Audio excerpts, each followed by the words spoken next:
Have you ever felt like you're doing everything right with manifestation? The affirmations, the vision boards, the endless journaling, but your dreams still feel so far away? If you're nodding along, you're not alone. So many of us get caught up chasing the result, trying to force it into existence, when the real secret has always been right here, inside of us. Today, we're diving deep into what I believe is the most powerful manifestation principle of all: living in the end. This isn't just another technique, it's a complete shift in your way of being. It's the quiet, profound move from hoping your dream will happen someday to feeling it as real in this very moment. According to the legendary mystic Neville Goddard, true creation begins the moment you step into the state of your wish already fulfilled. It's that deep inner conviction that whispers, "It is done.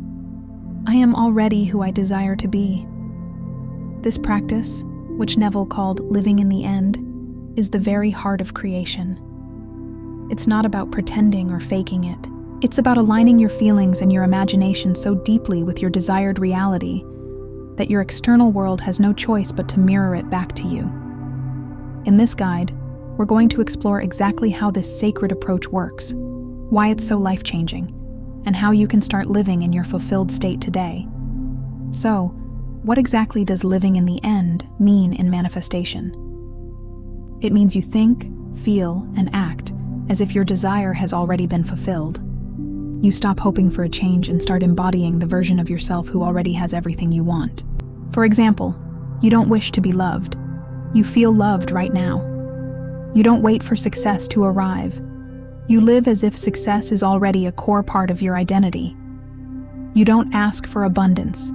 You walk, talk, and breathe abundance in your daily life. Neville Goddard put it perfectly. To think of the end is to think of the desire. To think from the end is to dwell in the feeling of the wish fulfilled.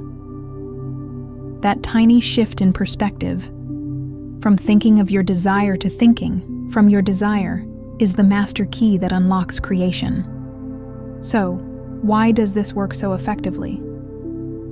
Many people practice the law of attraction without realizing that the true engine behind it is the power of assumption. Neville taught that our consciousness is the one and only reality. Your outer world is simply a mirror, perfectly reflecting your inner assumptions and beliefs. When you change your inner state, your world has to rearrange itself to match that new state. It's a fundamental law of consciousness. Here's why living in the end is so powerful. First, it directly reprograms your subconscious mind. Your subconscious doesn't argue or judge. It simply accepts what you feel is true. When you consistently impress upon it the feeling of your wish already fulfilled, it accepts this feeling as fact.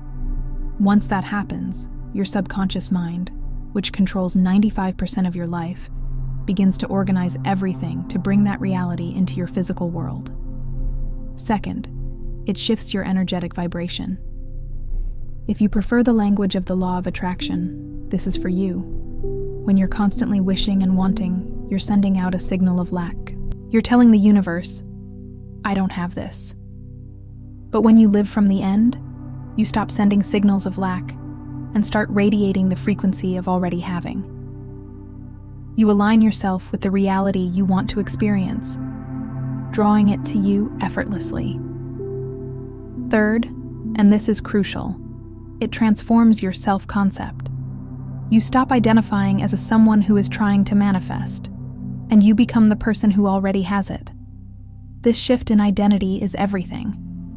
You are no longer Jane who wants to be a successful artist. You are Jane, the successful artist. This new self-concept is the foundation upon which your new reality is built. And finally, it naturally changes your choices and actions. When you operate from this new identity, you make different decisions. You speak with more confidence. You act from a place of success, not from fear or doubt. Your inspired actions become a natural byproduct of your new state of being. You don't have to force anything. In short, you don't chase your desire anymore. You become it, and it flows to you. Now, you might be wondering how this compares to other popular techniques like visualization, scripting, or affirmations. These are all beautiful tools, and they can absolutely work. But they only reach their full, incredible potential when they are rooted in the state of the wish fulfilled. Without that feeling, they can sometimes feel empty or even reinforce a sense of lack. Let's break it down. Take affirmations, for instance. An affirmation works wonders when it expresses a reality that you already feel is true inside. Repeating, "I am wealthy," while feeling broke can create inner conflict. But when you first enter the feeling of wealth and then affirm it, the words become a powerful declaration of your inner state. The same goes for visualization. It's not just about seeing a mental movie. Visualization is truly effective when you immerse yourself in the imagined scene and feel it as real right now. Can you feel the warmth of the sun on your skin? Can you smell the ocean? Can you hear the joyful laughter?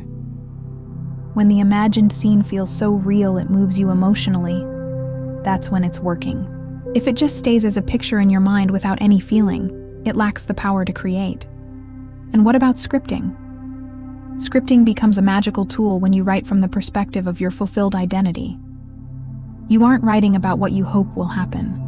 You are journaling as the person who is already living that life. You're describing your day, your feelings, your gratitude, all from the end result. If you write as if it's still something far away in the future, you're just reinforcing the distance between you and your desire. The difference is subtle, but profound. It's the difference between writing a wish list and writing a diary entry from your future self. So, how do we begin? How do you start living in the end right now? The first step is to get crystal clear on what you want. Not just the thing, but the feeling behind it. What feeling will having your desire give you? Freedom, security, joy, love? That feeling is your target. Next, you practice entering that state of the wish fulfilled, primarily through your imagination. Neville's favorite technique was what he called SATS, the state akin to sleep.